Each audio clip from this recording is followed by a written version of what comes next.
Doctor CM. Mehta कन्या विद्यालयात आषाढी एकादशी निमित्त दिंडी सोहळा संपन्न।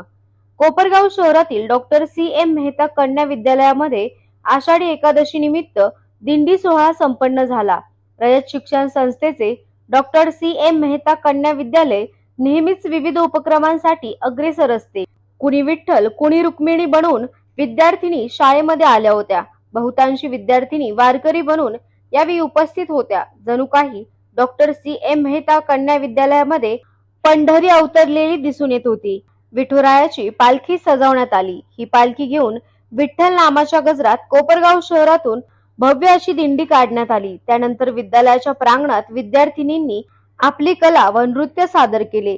या प्रसंगी शाळेच्या प्राचार्य प्रमोदिनी शेलार, जिल्हा न्यायाधीश दीदा अलमाले, सहदिवाणी न्यायाधीश एम शेलार, सहदिवाणी न्यायाधीश श्रीमती एस.एन. बनसोड, तालुका वकील संघाचे अध्यक्ष एम.पी. येवले, सरकारी वकील ए.एल. वहाडणे, वरिष्ठ वकील श्रीमती आर.व्ही. शिंदे, पत्रकार बिपिन गायकवाड, पर्यवेक्षक सुरेश सोनवणे व मेहबूब शेख आदींसह शाळेचे सर्व शिक्षक व शिक्षिका यावेळी उपस्थित होते।